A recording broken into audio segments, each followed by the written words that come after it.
मेरी बात शुरू करने से पहले इस क्षेत्र के अंदर हमारे लिए लड़ने वाले महाराणा प्रताप और हमारे भीलों के राणा पूजा भील को भी नमन करता हूं। आज आप सब लोग इस क्षेत्र की जो मांगे हैं उन मांगों को लेकर यहां पर धरने पर बैठे हो, लेकिन मुझे ऐसा लगता है कि मैं दक्षिणी राजस्थान के अंतिम छोर गुजरात की बॉर्डर से आता हूं, जो राजस्थान की अंतिम विधानसभा है, लेकिन कुंभलगढ़ की विधानसभा के जो विधायक हैं वो तो नींद में सोए हैं, ऐसा लग रहा है। ऐसा इसलिए कह रहा हूं कि आप यहां पर धरने पर बैठे हो, मेरी माताएं, मेरी बहनें, मेरे वडील दादा और युवा साथी, आप सब आज कुंभलगढ़ क्षेत्र जहां पर है वो उसका नाम इतिहास की धरोहर के अंदर दर्ज है और इतिहासकार भी अपनी पुस्तकों के अंदर इस क्षेत्र का नाम लेते हुए नहीं थकते हैं। लेकिन बड़े दुख की बात है कि आपने 3-4 लाइन और 3-4 रूट लाइन ऐसी दिखाई इस क्षेत्र से रोडवेज चालू होनी चाहिए, और आपकी बात है वो मीडिया के माध्यम से या प्रशासन के माध्यम से अब तक सरकार तक नहीं पहुंची, और रोडवेज की जो बात है वो अभी तक सरकार ने इसके लिए कोई इंतजाम नहीं किया। हम ये मौके पर आज सब तमाम कुंभलगढ़वासी उपस्थित हो, और मैं कहना चाहता हूं कि क्षेत्र की जो मांग है, अगर 3-4 रोड लाइन जो बता रहे उस क्षेत्र के अंदर अगर रोडवेज शुरू नहीं हुई तो जो पर्ची की सरकार है वो तो आज पर्ची पढ़ के बात करती है, लेकिन रोडवेज शुरू नहीं हुई तो रोडवेज रोड पे नहीं आएगी, पर सरकार रोड पे जरूर आ जाएगी।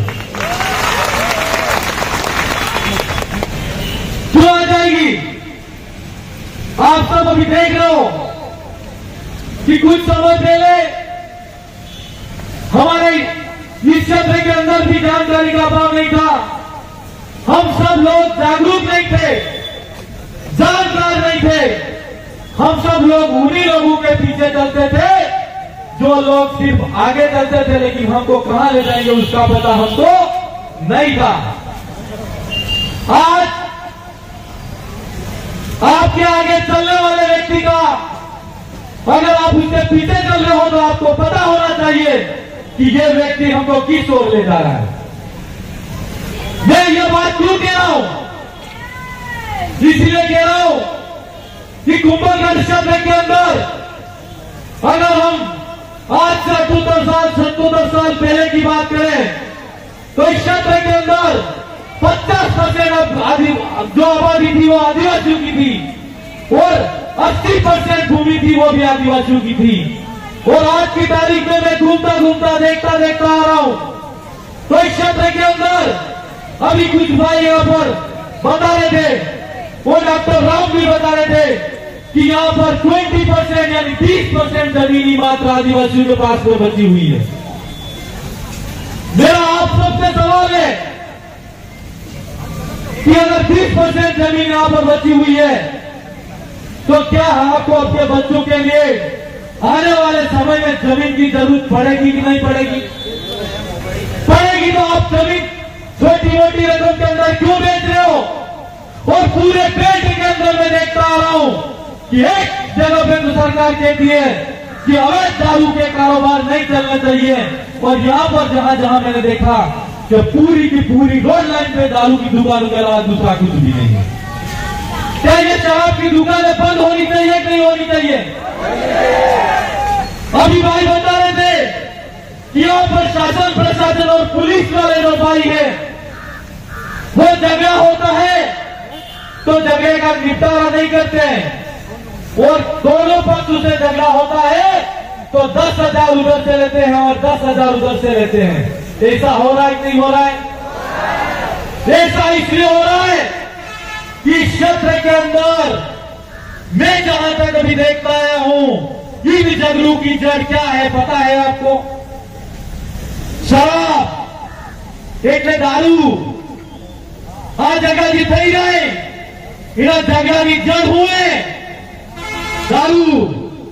जब तक इस पर रोक नहीं लगेगी, इस पर लगाम नहीं लगेगी, तब तक यह समझ जाना कि ये झगड़े कभी रुकने वाले नहीं है। हम आज रोडवेज की मांग करते हैं और भाई यहां पर बताया मैंने पर्ची पड़ी, आज इनको इलाका में स्थानीय जो आदमी है, राणा कुंभा के काल से लड़ने वाले लोग, वीर शिरोमणि महाराणा प्रताप के साथ में लड़ने वाले लोग और राणा पूजा भील के साथ में लड़ने वाले लोग, जिन लोगों ने हमारे हक अधिकारों के लिए, हमारे लिए अकबर की सेना से लड़ाई लड़ी और हमारे हक अधिकारों को बचाया और हमारी पीढ़ी आज की तारीख में जो जीवित है उसको भी बचाने का काम किया। और हमारी लड़ाई, उस समय की लड़ाई, हुकूमत की लड़ाई तो थी ही थी, लेकिन साथ साथ हमारी जमीन को बचाने की लड़ाई थी मेरे भाई। आज जो हमारे जमीन को बचाने की लड़ाई उस समय की थी, क्या आज भी बदलते युग के अंदर हमको जमीन को बचाने की लड़ाई लड़नी पड़ेगी कि लड़नी पड़ेगी? लड़नी पड़ेगी कि लड़नी पड़ेगी? अरे कौन लड़ेगा? मैं जमीन की लड़ाई की बात करता हूं और स्थानीय के यहाँ पर जो है, चाहे वो सामान्य के भाई हो चाहे दलित के भाई हो, अगर आज की तारीख में टूरिज्म यहाँ पर सेंटर बनता है और हब सेंटर कुंभलगढ़ अगर बनता है, तो स्थानीय का यहाँ पर 80% अधिकार होना चाहिए कि होना चाहिए? आज होटलों में जितने कब्जे हैं, अगर होटलों का सरकार सर्वे करा के दिखा दे, मैं गारंटी के साथ में, दावे के साथ में कह सकता हूं कि 50% से 60% जमीन जो आगे स्थानीय से बाहर के लोगों की है, स्थानीय उसकी 20% होटलें होंगी जिन पे कब्जा होगा, जिनका धंधा होगा, लेकिन 60% जो होटलें हैं वो होटलें बाहरियों की है कि नहीं है? और उनके अंदर काम करने वाले लोग भी बाहरी हैं। मेरी सरकार से मांग रहेगी और मैं निश्चित तौर पर धरने पर आपके साथ में बैठने आया हूं और इस मौके पर कहना चाहता हूं कि मैं यहाँ पर जो होटल है, उन होटलों के अंदर और होटलें हैं उनके अंदर काम करने वाले लोगों की 80% हिस्सेदारी होटलों के अंदर होनी चाहिए। यह मांग मैं विधानसभा की सदन में उठाऊंगा। अभी हमारे गांधी भाई कह रहे थे कि ये राणा पूजा की जो मूर्ति है, वो मूर्ति हम लोगों ने हमारे पैसों से लगाई है और साथ में राणा पूजा के साथ में जो मूर्ति है महाराणा प्रताप की। आज हम कोई सही बात करते हैं, हमारे हक अधिकार की बात करते हैं, अपना हक की बात करो, अपना अधिकार की बात करो, तो सरकार हूं क्या है कि धर्म लड़ाई गाले, धर्म की लड़ाई डालती है सरकार और उनके नेता भी धार्मिक बातें करते हैं।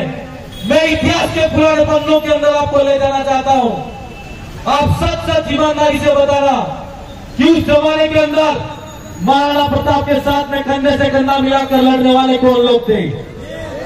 भील जमात के लोग थे कि नहीं थे? और वो भीलू की जमीन के लिए लड़े थे और भीलू के अधिकारों को बचाने के लिए राणा पूजा भील ने महाराणा प्रताप का साथ दिया था और महाराणा प्रताप के साथ में तन मन धन से लड़ने वाले लोगों के साथ में आज कोई अत्याचार शोषण होता है तो राजपूतों को साथ में खड़ा होना चाहिए कि नहीं होना चाहिए? अरे हम उस जमाने के साथ में एक साथ में मिलकर लड़ने वाले लोग थे। हमारी माटी और रोटी का व्यवहार था।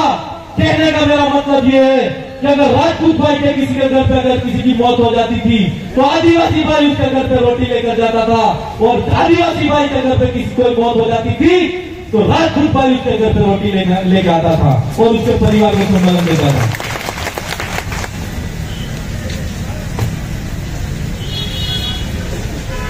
आज अगर सरकार बात करते हैं हम तो कहती है बड़े बड़े बिजनेसमैन, उद्योगपति और स्मार्ट सिटी बनाने की बात करती है, लेकिन गरीबों की तरफ सरकार का कोई ख्याल नहीं है। बड़े बड़े उद्योगपति उसको चलाने वाले लोग हैं, कॉर्पोरेट सेक्टर के लोग हैं, बिजनेस उद्योग चलाने वाले लोग हैं, वही चंद लोग हैं वो सरकार चला रहे हैं।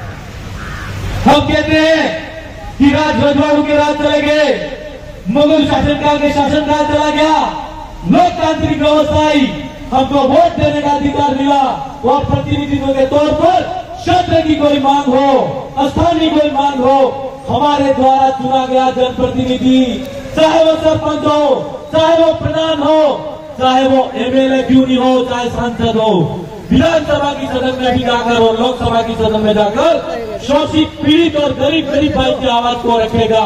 क्या आज की तारीख में वो रख रहा है? नहीं रख रहा है। तो क्या वो हमारा नेता हुआ? नहीं हुआ ना।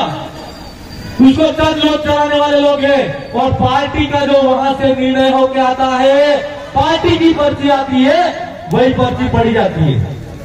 पार्टी की पर्ची आ गया है, पर्ची पढ़े, वो नेता और वो सरकारें हैं। मैं इस माध्यम से यह कहना चाहता हूं कि अपने समाज में पहले बाप दादा वडा हुआ मोटा ढूंढा, इना जमाना में दादा बड़ा भी गांव में भांगजड़ू करता नहीं करता, भांगजड़ा करते थे नहीं करते थे, करते थे नहीं करते थे। भाई भाई में लड़ाई थी जाती तो दादा माते बहन बात करते, करी नहीं बात तो निपटारो करता नहीं करता, जवड़े को निपटारो करता तो न्यायिक खाता थी, बात नहीं दिखाती थी, बात न्यायिक खाती थी, निष्पक्ष बात होती थी, न्यायिक बात होती थी और किसी के साथ में भेदभाव नहीं होता था। और आज की तारीख के अंदर हम देखते आ रहे हैं कि सरकार के टिकट कहां से मिलते हैं, पार्टियों के टिकट कहां से मिलते हैं, आगे से मिलते हैं। क्या आप लोग तय करते हो हमारा नेता कौन होना चाहिए? नहीं करते हो ना। तो मेरा आप सबसे कहना है कि क्षेत्र के अंदर, पंचायत समिति और गांव गांव के अंदर और जगह जगह पर आप अपने कैंडिडेट का नाम तय करो और वो नाम जब तय किया हुआ होगा और स्थानीय आपकी मांग होगी, वो आपके विरुद्ध लड़ने वाला नेता होगा, उसके सामने रखो कि ये हमारी मांग है, वो तू पूरी करेगा कि नहीं करेगा। और अगर वो नहीं पूरी करने वाला हो और आपकी बात को नहीं सुनता हो तो ऐसे नेता का सिलेक्शन हमको नहीं करना है ना।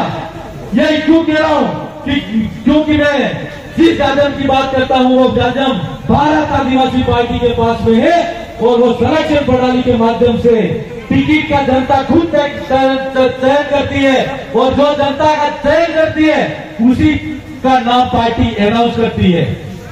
और मैं भी संरक्षण प्रणाली, मेरी भागीदारी विधानसभा की जनता ने मुझे आशीर्वाद दिया और आज मुझे राजस्थान की विधानसभा के अंदर बोलने का मौका मिला। और आज मैं चाहे शोषित, दलित, पीड़ित, एससी, एसटी, ओबीसी माइनॉरिटी के भाई के साथ में या किसी भी समाज के भाई के साथ में अत्याचार शोषण होता है, मैं उस आवाज को बुलंद तरीके से क्यों उठाता हूं? क्योंकि मेरी जनता, विधानसभा की जनता ने मुझे तय किया है, मुझे किसी पार्टी में टिकट नहीं दिया है। इसलिए मेरे भाइयों, मेरा आपसे कहना और निवेदन है कि ये लड़ाई हमको फिर से लोकतांत्रिक रूप से लड़ने की लड़ाई है, लड़नी पड़ेगी। आज हम शिक्षा, स्वास्थ्य और सड़क की बात करते हैं तो सरकार हिंदू और मुसलमान और पाकिस्तान और भारत की बात करती है। और आज हम शिक्षा की बात करते हैं तो सरकार हमारे लिए जो लड़ाई लड़नी पड़ रही है उसकी बात नहीं करती है और हमारे जो भी बात है वो धार्मिक बात लड़ाई के बीच में डालकर हम लोगों को बांटने का काम कर रही है। और हमको बांटना नहीं है, जब तक हम हमारे अधिकारों को नहीं लेते तब तक हमको निरंतर लड़ते रहना है। मैं ऐसा इसलिए कह रहा हूं कि हम जो महाराणा प्रताप की बात कर रहे थे और राणा पूजा की बात कर रहे थे, तो राणा पूजा का साथ महाराणा प्रताप ने आदिवासियों के हक अधिकार को बचाने के लिए दिया और महाराणा प्रताप का साथ शासन बचाने के लिए राणा पूजा ने दिया। और साथ ही साथ आज की तारीख में सरकारें कहती है कि हिंदू, मुसलमान, सिख, ईसाई के नाम से धार्मिक वर्गवाद करके हमको बांट के अलग करके हम हमारे ऊपर राज करना चाहती है।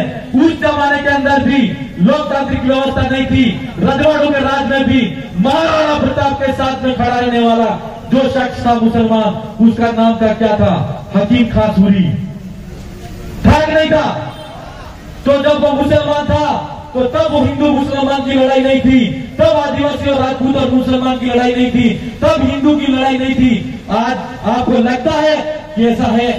मैं आपको इस माध्यम से यह कहना चाहता हूं कि उस समय सेना के बल पर और जो ताकत के बल पर युद्ध लड़के जीता जाता था और आज की तारीख में लोकतांत्रिक व्यवस्था आई है तो आपको अपने सब वोट का, अपने मताधिकार का सही उपयोग करके हमारे हक अधिकारों के लिए लड़ने वाला, अपने लिए जान भी देने वाला कोई भी भाई हो, उस भाई को सही तरीके से वोट देकर विधानसभा की सदन पर आपको भेजना पड़ेगा, तभी जाकर वो हमारे हक अधिकार की बात करेगा। मताधिकार यूं कह दिया तो हम लोगों ने मतदान करता है और वोट को हमने ऐसे दे दिया, किसी भाई ने प्रेम में दे दिया, किसी भाई ने किसी लालच में दे दिया, किसी भाई ने दारू की बोतल में दे दिया, किसी भाई ने 500 रुपए की नोट में दे दिया। मैं आपको यह कहना चाहता हूं कि हमारे जो पूछे हैं राणा पूंजा, महाराणा प्रताप, इन लोगों ने हमारे लिए लड़ाई लड़ी और आज हमारी जो जमीन है वो मात्र उनकी लड़ाई की बदौलत है। और अगर आज भी अगर आपके पुरखों की आप इज्जत करते हो और उन्होंने जो लड़ाई लड़ी, अगर उस लड़ाई को फिर से जीवित करना चाहते हो, लड़ना चाहते हो, तो मैं आपको 2 हाथ खड़े करके मुझे आश्वासन दो कि फिर से हमको जल जंगल जमीन की लड़ाई को लड़ना है। धन्यवाद। मैं आपको इसलिए ये कहना चाहता हूं कि मैं जल जंगल जमीन की लड़ाई बार बार इसलिए कहता हूं कि ये हमारे पीढ़ी की लड़ाई है और हमारे लिए भी लड़ाई है। अगर ये हमारी पीढ़ी की लड़ाई है और अगर आज हम नहीं लड़े और अगर हम नहीं लड़े तो हमारे बच्चे जब बड़े हो जाएंगे और वो आपकी उम्र की हो जाएंगे, तब वो ये कहेंगे ये लड़ाई अगर मेरे पिताजी ने लड़ी होती तो निश्चित तौर पर मेरा अधिकार बचता। और वो ये अगर आपकी इस तरह अगर कोई मूर्ति घर के अंदर लगी हुई तस्वीर होगी तो वो ये कहेगा कि मैं इस नालायक बाप का बेटा हूं। मैं आपसे कहना चाहता हूं हमको नालायक नहीं बनना है, हमको हमारे हक अधिकारों के लिए लायक बनना है और लड़ना है। एक बात और मैंने मानगढ़ की पहाड़ी पर जो चिंतन शिविर हुआ उसमें भी उठाई थी कि इस क्षेत्र के अंदर विशेष अधिकारों के अंदर आप सब लोगों को आना है तो निश्चित तौर पर यहाँ से जो थोड़ा सा इलाका उधर 100 किलोमीटर की रेडियस पे आता है वो इलाका पूरा अनुसूचित क्षेत्र यानी आदिवासी बाहुल्य क्षेत्र में आता है। तो वो विशेष अधिकारों के तहत आदिवासियों को विशेष अधिकार है। तो मैं इस मौके पर मानगढ़ की पहाड़ी पर भी मैंने मांग रखी थी और कई वक्ता यहाँ पर आए और मैं सुनता आ रहा हूँ कि यह क्षेत्र के अंदर मांग है। तो मैं जो कुंभलगढ़ और चारभुजा खमनोर का जो क्षेत्र आता है उस क्षेत्र को विधानसभा की सदन के अंदर जाऊंगा तो अनुसूचित क्षेत्र के अंदर शामिल करने के लिए सरकार के सामने मांग रखूंगा। आप अनुसूचित क्षेत्र यानी आदिवासी बाहुल्य क्षेत्र से बाहर हो तो आप आज की तारीख में थोड़े हमसे अलग हो और आपके अधिकारों को काटा जा रहा है। अगर ये आपकी मांग हम विधानसभा की सदन में रखेंगे और अनुसूचित क्षेत्र के अंदर अगर आपको शामिल करेंगे तो निश्चित तौर पर जो अधिकार आपको आज तक नहीं मिले हैं उन अधिकारों को हम दिलाने का काम करेंगे। ये मैं आपसे कहना चाहता हूं। एक मांग और भी थी और इसको लेकर अभी कुछ समय पहले मैं पत्रिका में पढ़ी थी क्या है ना, लोगों ने शेर